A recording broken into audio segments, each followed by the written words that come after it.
Hey, Shalom Saints, this is Pastor John. I'm here with Amareyah Ha-Tsalem. We're in his home, his beautiful home in Israel. We're in the holy land of Israel, and I'm here with my brother. And we were sitting here talking at the table, and I want him to sort of tell us his journey on how he got into the land, and he was about to tell us how it came home with actually hearing, this truth, come into the truth, and getting into Israel. I want you to tell the story you told about how you didn't believe. Tell us a little bit of that. Okay. Tell us about the car that you just told us, and then tell us about the thing that brought you home. Okay. Go ahead. I was not a believer. Okay, my family. Where was you from? To make sure you tell Detroit, Michigan. Detroit, Michigan. Okay. So I was not a believer. My family was. Okay, my sister, my brother, mother, everybody's going to the meetings except me. I couldn't figure why they were going to the meetings. I'm making money in the streets. Why would you go to a meeting? Right. So initially I went to a couple of meetings. Still didn't sound very convincing to me. Okay. One occasion I came to stop the meeting. Okay, and I managed to sort of break the meeting up, but then I totaled my car 1 block away. Wow. And it registered on me I must have did something wrong. So finally, my sister, my brother, and mother, and nieces and nephews, they all left me in America. They went to Israel. I was the last one to come. Wow. And so I was so unconvinced about everything that I left my car on time parking at the airport because I knew I'm going to be picking it back up in about a week, So when I got to Israel, I still didn't like anything that I saw. We didn't have the seamstress now that sew these beautiful clothes. Everybody was new, so all the dashikis was crooked, and nothing looked. Nothing looked. Yes, sir. Yeah, so my mother saw the look on my face. She was like, "Are you all right?" I'm like, "No, I'm not all right." And the thing that alerted me that something was happening different here was the presence of Benjamin. Okay, because they had a procedure then that every Friday they come to all the brothers and make them play basketball. They come in silence. Let's go. It's basketball. I'm like, man, I don't do that. I'm too cool for basketball. You got to go anyway, So I go to the court, and they wouldn't let me play like that, But I noticed somebody different that had a different kind of appearance on the court. And I kept, so who is this person? Who is that? And nobody would tell me. They just kept saying, tell you about that. So I think late on that evening, Prince Elkanah came by the apartment I was in and said, the guy that you asked him about was Brother Benjamin, the leader of the community, That alone, I had already been in the military, everything, so that alone made me inquisitive. I'm like, well, how could I pick that person out? Why would I know that person, And so it went from, well, let me see, 1 week, next week I was gone. I was completely convinced to call my dad, pick up the car at the airport, Yeah. And so immediately, probably about 6 months, they wanted to put me in something called school. I'm like, me? School? My school? Yes, sir. Yeah, I mean, I haven't finished military, but you got to go to school of prophets, you got to go now, and like that.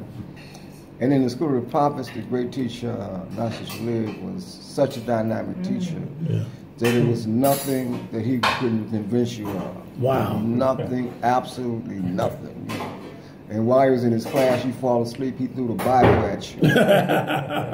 Threw the whole Bible at you, And then sometimes he would stand on the Bible and say, this book ain't going to save you. Something else got to save you.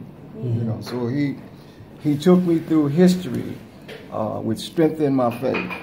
The more you know about your history, the more you learn about the history of our people, it strengthens you. Hallelujah. Because then you know who you are, exactly who you are. And that's what brought, and what to do with it. So that's how I got into Jordan Valley.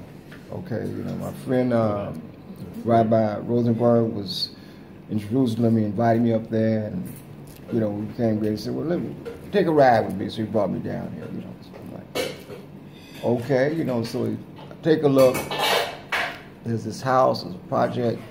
But at that time, I was very experienced. I already did projects like this in about 15 African countries, including South America. Wow. So this is not a new experience for me. Okay. This is something I know pretty much how to do. And I know the process that it takes. It can be tedious sometimes, you know, problems here and there, but it doesn't make a difference because we were going in the jungle where nothing was there. Okay? Yeah. Absolutely nothing. At least they got a house here, cars, going around, you know. I've been dropped off in the middle of nowhere. Wow. Make something out of it, you know. So that's how I got here. Let me ask you this. Since seeing as though you've been in Israel for how many years? Back and forth. What I went to school to be is international representative. So there are many countries representing what we believe, what we are as a people. Wow. So what kind of influence or impact did Israel have on you as you first started coming, and what was the impact that you noticed that it had on you? Well, when I got out the plane the first time, I could feel it. Hallelujah. When my feet touched it, I knew it was a special place. I just didn't have the information to put it all together, you know. And all it did was strengthen me more and more, and made me more and more fearless, you know, because I couldn't imagine all the planes that I had to catch over the years, you know, all the miles and miles and miles, you know, to do this, you know. And to go in places where my teacher used to tell me, listen, you're going to arrive in places, you're not going to go to language. You ain't going to know not one word. So you're going to have to be picking out the people by your spirit. Wow. He said one taxi driver is going to take you and feed you to the alligator. You know? Wow. So the other one might try to rob you. So the other one is going to take you where y'all want you to go. You know? Wow. You have to develop that sense to pick it out, because there ain't nothing but Yah with you when you land in those countries. There's nothing there to help you. You know, and as soon as you open your mouth saying that you're from the Holy Land, you really got to know what you're talking about. Yeah. Really, because they got so many languages and so many, you know, different kind of beliefs in Africa. You have to really know that, and you have to do that in your works. Okay. Last thing, if someone is, what would you say to someone who's watching you right now, is watching this presentation and hearing you speak, and they have fire in them, they have a desire they know it's more than what they see, they know something that the Father is calling them, and He's waking them up to this truth. You know, they just found out they was a Hebrew. They feel like there's more than just being in America, you know, being around camps, arguing with people on social media about, you know, what his name is, and all those kind of arguments they do. What would you say to a person like that? I suggested they immediately get them a ticket and land in Israel. Okay. Once they land in Israel, why would not Yah give you more information? Hallelujah. Okay? You know, you over there, and you know, and you a Hebrew over there. Once you land in the Holy Land, certain information and certain truths are automatically released to you. Hallelujah. And once you get that, once you make that homecoming here, okay, you're going to know it's your home, and the information given to you is going to assist you when you go back or wherever you go. Hallelujah. Well, thank you so much, Elder. I appreciate you. Thank you so much, okay? Bless you. Shalom, shalom.